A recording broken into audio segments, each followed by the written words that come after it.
આજે હું શેર કરીશ તમારી સાથે ચોકલેટ કેક બનાવવાની રેસીપી। સૌથી પહેલાં તપેલી લીધી છે મેં। હવે એમાં બટર પેપર આ સાઈઝનું કાપી લીધું છે। હવે પહેલાં એને તેલથી ગ્રીસ કરી લઈશું આપણે।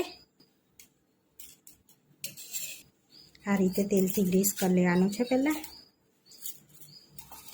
હવે ગ્રીસ કરી લીધું છે। હવે આપણે બેટર બનાવી લઈશું।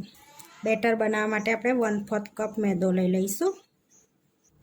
3 ચમચી કોકો પાવડર લઈશું આપણે। તો આ રીતની ચમચી છે મારે 1 ટેબલ સ્પૂન, તો 3 ચમચી લઈશું આપણે।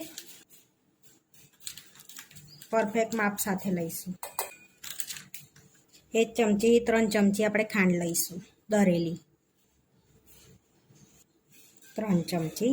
તમારે વધારે ગળ્યું જોતું હોય તો તમે 1 ચમચી વધારે બી એડ કરી શકો છો। હવે 1-2 ટેબલ સ્પૂન આપણે બેકિંગ પાવડર એડ કરીશું। હવે અંદર આપણે તેલ એડ કરીશું। તો આ ચમચી આપણે 3 ચમચી તેલ લઈ લઈશું। તો આ 1 ચમચી, 2 ચમચી અને 3 ચમચી।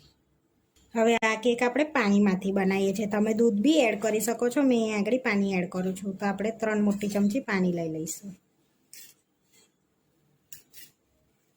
અને બધું મિક્સ કરી લઈશું।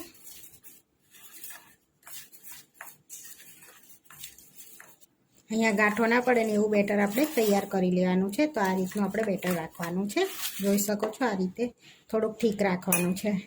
હવે એમાં એક આપણે ચોકો ચિપ્સ એડ કરીશું થોડીક। તો અહીંયા આગળ મેં ડેરી મિલ્ક લઈ લીધી છે અને ઝીણા ટુકડા કરી લીધા છે। મિક્સ કરી લઈશું આપણે।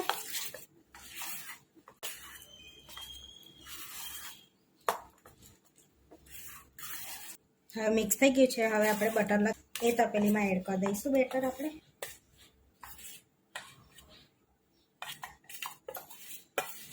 હવે આપણે બેટર લઈ લીધું છે। તો આ રીતે આપણે પ્રેસ કરી લઈશું એને થોડું।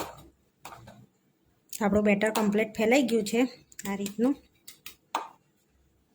હવે મેં અહીંયા આગળ પહેલેથી મીઠું ગરમ કરવા મૂકી દીધું। તો હવે એમાં આપણે તપેલી મૂકી કરી લઈશું અને એકદમ ધીમા તાપે એને થવા દઈશું અડધો કલાક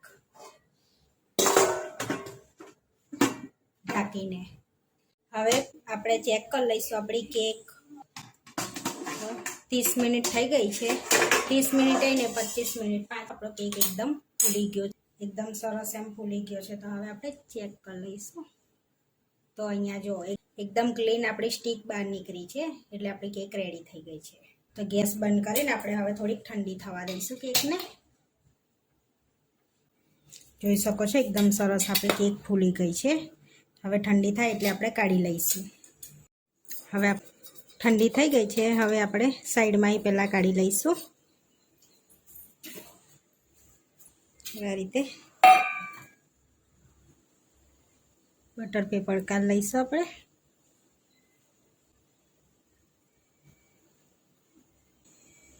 જોઈ શકો છો એકદમ જારી જારી જેવી થઈ ગઈ છે આપણી કેક। કેક રેડી થઈ ગઈ છે। હવે એની પર આપણે સીરમ એડ કરીશું।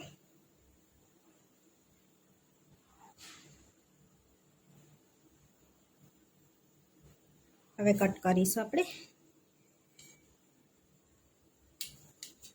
તો જોઈ શકો છો તો આપણી કેક એકદમ સરસ થઈ છે।